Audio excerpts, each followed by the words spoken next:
တခါတော့အရင်ကစီကာရဲ့မြို့လေးတစ်မျိုးမှာဒါပေမဲ့သူ့ရဲ့တကောင်ရင်ချင်းရောက်လို့ရှိရင်တော့အရင်ကမှောင်မိုက်သွားပြီးတော့လူစီတိတ်ဆိတ်တဲ့လမ်းတစ်ခုရှိတယ်။အဲ့ဒီလမ်းမှာဖုန်းကင်းတဲလေးတစ်ခုရှိတယ်။အဲ့ဒီဖုန်းကင်းတဲလေးရဲ့မှန်ပြီးပေါက်တွေကဖြစ်စီနေပါတယ်။ပြီးတော့အထက်ကမီးအောင်မမြင်ပြီးပဲရှိတယ်။အဲ့ဒီဖုန်းကင်းတဲလေးကိုအသုံးပြုခဲ့တာ15နှစ်လောက်ထောင်မှကြာခဲ့ပြီလေ။ဒါပေမဲ့အဲ့ဒီဖုန်းကင်းတဲလေးကမီးအောင်မမြင်ပေါ့ပေါ့လေးနဲ့တစ်ခါတလေဆိုလို့ရှိရင်ကြောက်စရာကောင်းတဲ့အတန်တွေကိုပါကြားရတတ်တယ်။အဲ့ဒါကိုလေဘေးပုံနေဆိုင်ရလူတွေကသတိထားမိကြတယ်။ပြီးတော့အဲ့ဒီဖုန်းကလည်းတစ်ခါတလေဆိုရင်သူ့ဟာသူထားပြီးတော့မြင်တတ်တယ်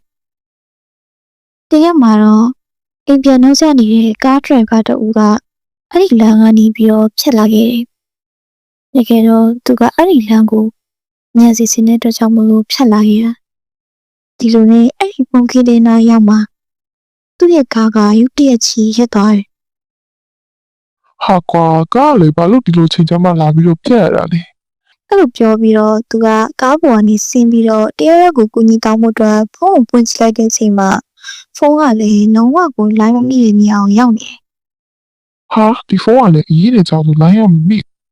ငါကဘသူ့ကိုတောင်းရတော့မှလေ ။သူကအဲ့ဒီလိုရွရွလိုက်ရင်းနဲ့လမ်းမကန့်ကိုလှမ်းကြည့်လိုက်တဲ့အချိန်မှာ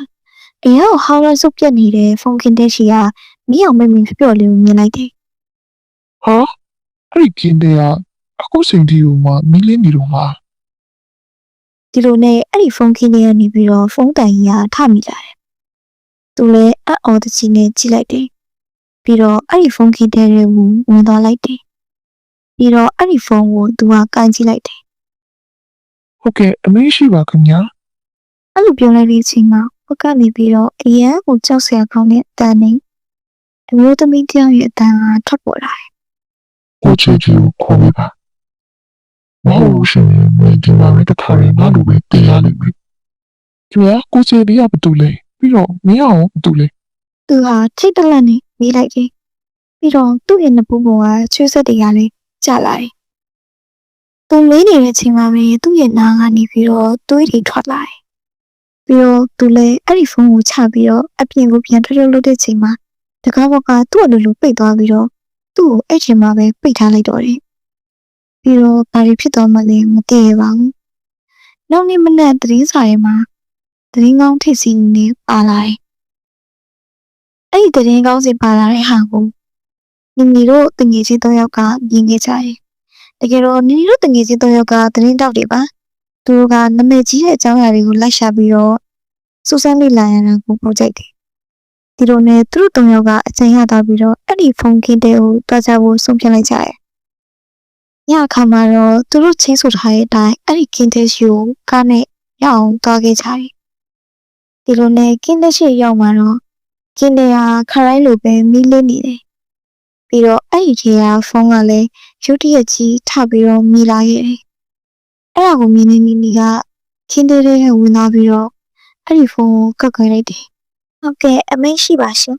။အဲ့လိုပြောလိုက်တဲ့အချိန်မှာထုံးစံတိုင်းပဲတစ်ဖက်ကအရင်ကကြောက်စရာကောင်းတဲ့အေးဆက်ဆက်အတိုင်းကြီး ကိုချေဒီကိုခေါ်ပေးပါဒီလိုခေါ်ပေးမင်းငါတို့ပညာအတရှိဖြစ်နေထပ်တော်မရအောင် နီနီကအရင်ကကြောက်သွားပြီးတော့သူ့ရဲ့မျက်နှာကတွေးမရှိတဲ့အတိုင်းပဲဖြူဖြူဖြစ်လာတယ်။ပြီးတော့မိအောင်ကလည်းမိတ်တုံပြန်ပြောင်းသွားတယ်။ဖုန်းကင်းတဲ့ရဲ့အမှန်တစ်ချက်မှာ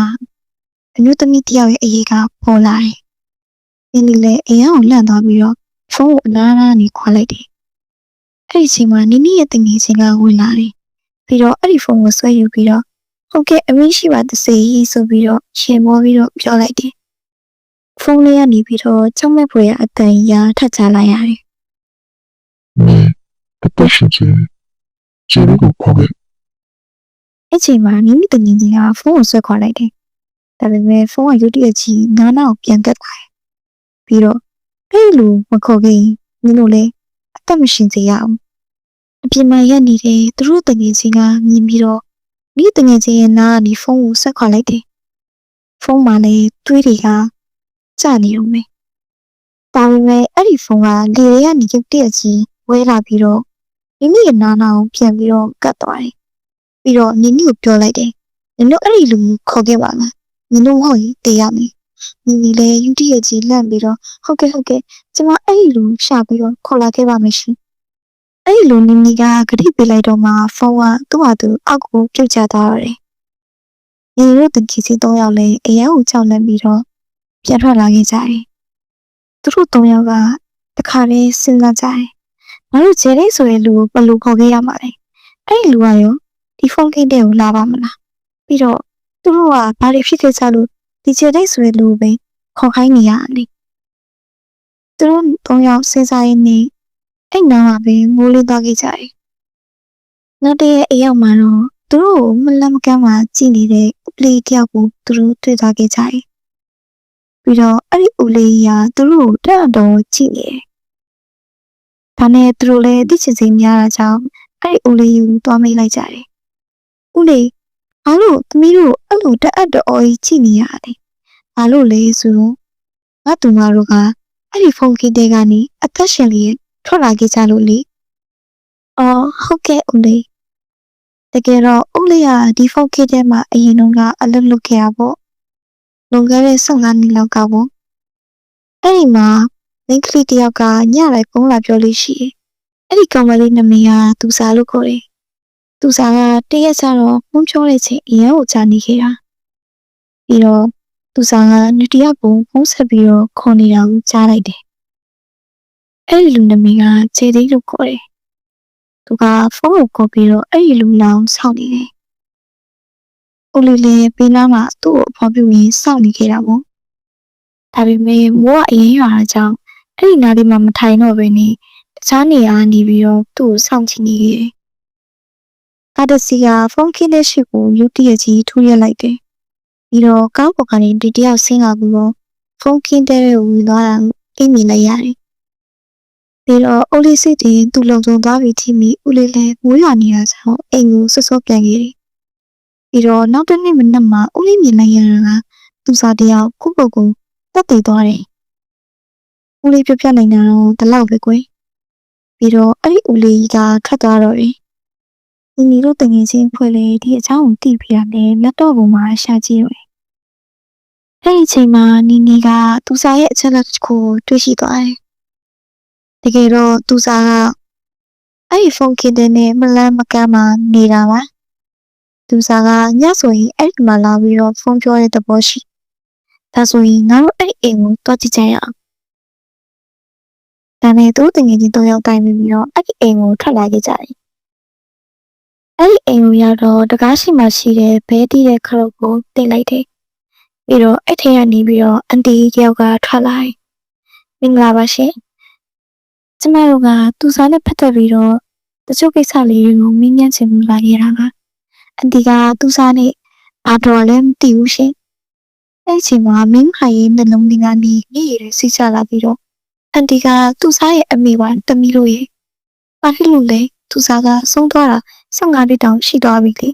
ဟုတ်ပါတယ်အန်တီဒါပေမဲ့တမီတို့သူစားရဲ့ဖုန်းကိန်းနဲ့ကိုသွားတဲ့ချိန်မှာသူစားနဲ့ပတ်သက်တဲ့သတင်းလေးတွေရချင်လို့ပါသူကကိုချေစိတ်ကိုခေါ်ခဲ့လို့မှားလိုက်တယ်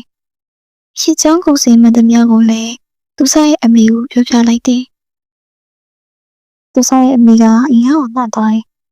ပြီးတော့သူတမီးဖြစ်ခဲ့တဲ့အကြောင်းမျိုးလေးစတင်ပြီးတော့ပြောပြတော့တယ်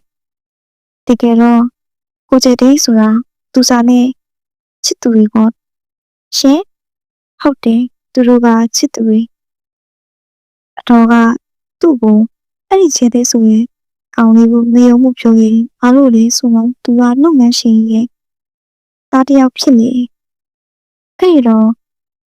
သူကသူစားအောင်မရှိဘူးပေါ့ဟုတ်တယ်သူကလုပ်ငန်းရှင်တယောက်ဖြစ်တယ်ပြီးတော့သူစားအကြော်တွဲခဲ့ရတယ်အဲ့အောင်တည်ရတဲ့အန်တီကဒီတားခဲ့တယ်သူကမင်းကိုလက်ထပ်မှာမဟုတ်ဘူးမင်းကိုအပျော်ကစားနေတာဒါပေမဲ့သူစားတယောက်ကတော့လေးမှနားမထောင်ခဲ့ဘူးခြေတွေကသူ့ကိုယူမှသူ့ကိုပဲချစ်တာအဲ့လိုပဲအမြင်ထင်ခဲ့တယ်ပြီးတော့ဂျယ်ရီဆိုတဲ့လူကလည်းသူ့ကိုပဲယူပါမယ်ဆိုပြီးတော့အမြင်တစ်ဖောက်မှပြောနေခဲ့တယ်လေဒီလိုနဲ့တရက်မှာသူ့ဆောက်မှာကိုရင်ရှိနေတာကိုသိလိုက်ရတယ် သူစားကအဲ့ဒီချောင်းကျဲတဲ့ကိုပြောပြဖို့ကြိုးစားခဲ့တယ်။ဒါပေမဲ့အန်တီကတော့အဲ့ဒီကိုဝင်ကိုဖျက်ချမှုပဲပြောခဲ့တယ်။ဘာလို့လဲဆိုတော့ကျဲတဲ့ကအန်တီသမီးကိုအပျော်ပဲတွဲနေကြတာအန်တီသိတယ်။သူသားပြောလို့တခုပြမှမစိုးရိမ်ခဲ့ပြီမေသူစားကအဲ့ဒီတော့ကလေးစကားကိုနားမထောင်ခဲ့ပြန်ဘူး။သူကကိုကျဲတဲ့ဆိုရင်လူတယောက်ရှိပုံဆက်ဖို့အတွက်အဲ့ညမှာလေးသွားခဲ့တယ်။နောက်တည့်အရောက်မှာတော့အန်တီသမီးလေးကသေဆုံးသွားပြီဆိုတာကြားခဲ့ရတယ်။ဒါနဲ့နေရုတငယ်ချင်းနေပဲ။သူစားအမေကိုနှစ်သိမ့်ပြီးတော့ပြန်လာခဲ့ကြတော့တယ်။သူတို့တုံရအောင်ဖုန်းကင်းလေးရှိရာနေရာမှာပြန်ပြောဆုံလိုက်ကြတယ်။ငါတို့အဲ့ခြေထိတ်ဆိုရင်လူကိုဒီဖုန်းကင်းတဲ့ကိုဘယ်လိုခေါ်ကြပါလဲ။အဲ့လူကတော့လာလိမ့်မယ်လို့ငါမထင်ဘူး။ဒါပေမဲ့သူကစီးပွားရေးလုပ်ငန်းရှင်ဆိုတော့တိကျတာတစ်ခုကတော့သူ့ဖုန်းနံပါတ်ကိုတော့ငါတို့ရှာဖို့လွယ်။သူတို့တုံရအကြံတစ်ခုစဉ်းစားပြီးတော့ခြေထိတ်ဆိုတဲ့လူကိုရအောင်ခေါ်မယ်လို့ဆုံးဖြတ်လိုက်ကြတယ်။ပြီးရမယ်အဲ့လူရဲ့ဖုန်းနံပါတ်ကိုမှတ်ခဲ့ပြီးတော့ဖုန်းကင်းတဲ့နောက်သွားခဲ့ကြတယ်။ဖုန်းကင်းတဲ့နောက်အရောက်မှာတော့အဲ့လူကိုဖုန်းဆက်လိုက်တယ်။အဲ့ဒီချိန်မှာတော့ဖုန်းလိုင်းကထူးထူးဆန်းဆန်းမိနေခဲ့တယ်။ပြီးတော့ခြေထိတ်ဆိုတဲ့လူရှိကိုဖုန်းဝင်သွားခဲ့တယ်။ခြေထိတ်ကဖုန်းကင်လိုက်ပြီးတော့ဟုတ်ကဲ့အမိတ်ရှိပါကျွန်တော်ခြေထိတ်ပါလို့ပြောလိုက်တယ်။ကျွန်မရှင်နဲ့ပတ်သက်ပြီးတော့သတင်းတစ်ခုကိုသိထားတယ်။ဒါမင်းကငါ့ကိုဘယ်သူထင်လို့ငါ့ကိုဒီလိုစကားပြောနေဟုတ်တယ်။ရှင်ကခြေထိတ်မလား။အဲ့ဒါကြောင့်ကျွန်မရှင်ကိုဒီလိုစကားတွေပြောနေတာ။ရှင်လိုခဲ့ဆက်မှန်နေကဘာတွေကိုလုပ်ခဲ့လဲဆိုတာကျွန်မတို့အကုန်လုံးသိတယ်။ရှင်ကသူ့စားဆိုတဲ့မိန်းကလေးတယောက်ကိုတတ်ခဲ့အမလား။အဲ့ဒီအကြောင်းကိုမသိစေချင်လို့ရှိ။အခုဖုန်းခင်းတဲ့နောက်လာခဲ့ဖို့ကျွန်မရှင်ကိုတောင်းဆိုတယ်။ဘာလို့လဲဆိုတော့တကယ်လို့ရှင်မလာဘူးဆိုလို့ရှိရင်အဲ့သတင်းကိုကျွန်မကိုယ်တိုင်သတင်းနောက်တွေရှိကိုပြောရလိမ့်မယ်။အဲ့ဒါကြောင့်မလို့ရှင်လာခဲ့လိုက်ပါ။ပြီးတော့အဲ့ဒီတုန်းကရှင်ကထင်တာရှင်လုပ်ခဲ့ရပြီမို့ဘယ်သူမှမမြင်ခဲ့ဘူးလို့ထင်တာမို့လား။တကယ်တော့အဲ့ဒီချိန်မှာတတိယလူရှိနေခဲ့တာရှင်သိရဲ့လား။အခုတကယ်လို့အဲ့ဒီကိစ္စတွေကိုရှင်မပေါ်ချင်ဘူးဆိုလို့ရှိရင်ကျွန်တော်တို့ရှိကိုလာခဲ့ပါ။ကျွန်မအဲ့ဒါပဲပြောနိုင်တယ်။မင်းကပတ်စံကိုလို့ချင်တာလား။အဲ့ဒါဆိုလို့ရှိရင်ငါအများကြီးပေးနိုင်တယ်။ငါရှိကိုလာခဲ့။ဟဲကျွန်မတို့ကတော့ရှေ့ရှိကိုလာဖို့စိတ်ကူမရှိဘူး။ရှင်သာအဲ့ဒီကိစ္စတွေကိုမပေါ်ချင်ဘူးဆိုလို့ရှိရင်ကျွန်မတို့ချင်းကြီးနေအောင်လာခဲ့ပါ။ဒါနဲ့ခြေထိတ်လေးဖုန်းချပြီးတော့ငါအဲ့ဒီခုချစ်သွားပြီးတော့ဘသူတွေကမျက်နှာကိုဒီလိုချင်းချောက်နေရလဲဆိုရင်တော့ကြည့်လိုက်အောင်မေ။ခြေထိတ်ကလည်း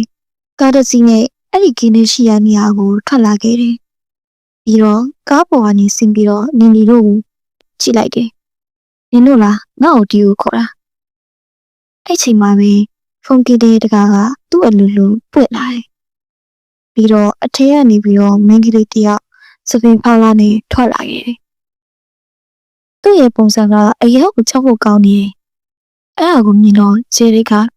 မင်းမတူလေ။သူစားကအဲ့ဒီချိန်ကျမှသူ့ရဲ့စပင်နီကိုမျက်နှာပေါ်ကနေဖယ်လိုက်တယ်။ပြီးတော့ဂျယ်ရီက